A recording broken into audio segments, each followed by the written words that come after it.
Jemaat Tuhan, Salam. Yang kami kasihi Bapak Ako dan adik-adik, para cucu yang kami kasihi, keluarga besar Lodo dan Luik dan rumpun keluarga yang terkait di dalamnya. Ada sebuah tulisan yang berbunyi, kekuatan fisik diukur dari yang mampu kita angkat, dan kekuatan hati diukur dari yang mampu kita pikul. Sebuah tulisan anonim yang saya kutip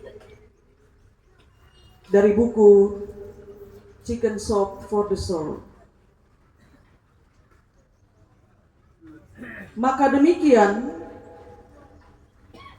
kekuatan fisik seseorang tidak bisa diukur hanya dengan melihat kekuatan hatinya.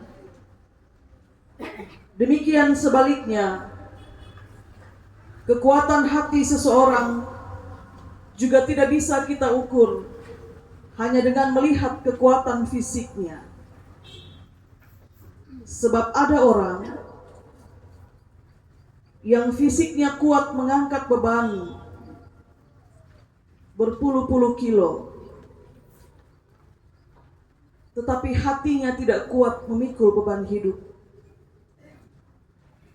Demikian juga ada orang yang kita lihat fisiknya tidak kuat mengangkat beban, tapi dia punya hati yang kuat untuk memikul beban hidup. Saudara-saudari sidang duka yang berpengharapan dalam Kristus, ada banyak hal dalam kehidupan ini yang kita sebut sebagai beban atau beban hidup. Dan kalau salah satu beban hidup yang mesti dipikul oleh hati itu adalah duka karena kematian, maka adakah setiap hati kuat memikul beban itu?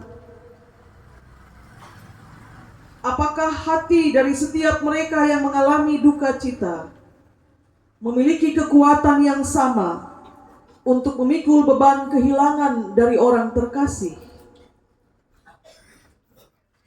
Dalam sejumlah peristiwa kematian orang tua, anak-anak terlahir dari rahim yang sama, tetapi mereka memiliki kekuatan hati yang tidak persis sama dalam memikul beban duka itu. Maka sesungguhnya duka cita ini menjadi cara untuk melatih kekuatan hati kita. Sebab kalau kehidupan ini menjadi tempat bagi setiap orang untuk belajar ikhlas, maka porsi terbesar dari pembelajaran ikhlas itu datang dari peristiwa kehilangan. Saya dan saudara belajar ikhlas dari peristiwa kematian orang terkasih. Dalam suratnya kepada jemaat di Filipi, Rasul Paulus menulis satu penguatan bahwa kekurangan dan kelimpahan itu hampir pasti pernah dialami oleh semua orang. Sama halnya juga dengan kenyang dan lapar. Hampir pasti semua orang pernah mengalaminya.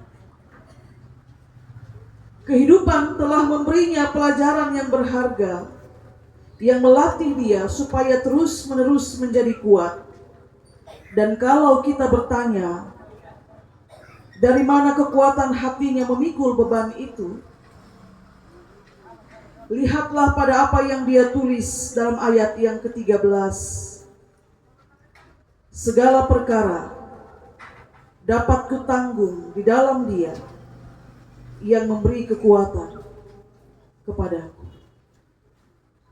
perkara kenyang, perkara lapar, perkara melimpah, perkara kekurangan. Dia sebut itu sebagai segala perkara yang dapat dia tanggung di dalam Dia yang memberi kekuatan kepada. Saudara, kata segala perkara itu menunjuk bagi kita bahwa perkara hidup itu bukan hanya soal perkara kekurangan atau kelaparan, tapi perkara hidup itu juga soal kelimpahan dan kekenyangan. Sebab dalam kelimpahan dan kekenyangan, sesungguhnya kita sedang diuji, ataupun kita juga sedang dilatih. Apakah kita tetap mengingat, seperti kata pengkhotbah, bahwa segala sesuatu ada waktu. Perkara hari ini kita kenyang, akan datang saat di mana perkara kekurangan, kelaparan itu kita alami. Maka bukankah itu sama artinya bahwa perkara hidup itu juga bukan hanya soal sakit dan duka, tapi perkara hidup itu juga soal sehat dan sukacita. Supaya dalam sehat kita ingat bahwa mungkin akan datang waktu di mana kita sakit. Dan dalam sukacita yang terlalu gembira, kita juga ingat akan datang waktu di mana kita akan berduka cita. Dalam segala perkara, kekuatan kita hanya terletak di dalam Tuhan yang berkenan Dia berikan bagi kita, bagi hati kita untuk memikul beban hidup yang Dia izinkan untuk kita alami. Sebab sekali lagi, mesti tidak semua hati kuat memikul beban.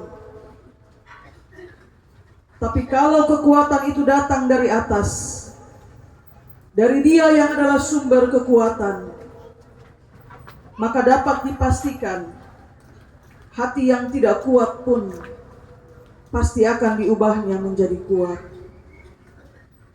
Sebab kekuatan hati tidak dapat diukur hanya dengan melihat kekuatan fisik. Dan karena kehilangan mama, bagi bapak aku dan adik-adik itu bukan hal yang mudah. Bahkan ini menjadi perkara yang tidak mudah. Maka ingatlah saja bahwa segala perkara hanya dapat ditanggung di dalam kekuatan Tuhan. Hanya di dalam kekuatan Tuhan. Di luar Tuhan, kekuatanmu menjadi terbatas untuk menanggung segala perkara hidup. Separuh jiwa sudah pergi. Tempat bernaung sudah pergi. Kita hitung Oma berusia 82 tahun, 11 bulan, 2 hari. Dia diberi umur yang panjang oleh penciptanya. Kalau 82 tahun, dan kita juga meyakini bahwa hidup itu adalah tempat berganti-gantian susah dan senang, maka sepanjang 82 tahun silahkan mengukur berapa besar kekuatan hatinya memikul berbagai beban yang mungkin hanya dia dan Tuhan yang tahu. Meski kekuatan fisiknya menurun, penyakit menimpa dia dan akhirnya berpulang, itu juga bukan jaminan bahwa kekuatan hatinya juga ikut melemah. Sebab bisa jadi di penghujung kehidupannya justru kekuatan hatinya semakin bertambah-tambah ketika dia mampu memikul beban yang namanya sakit tak tertahankan. Selamat berpulang ke rumah, ke tempat dari mana Oma datang. Kami turut berduka cita. Amin.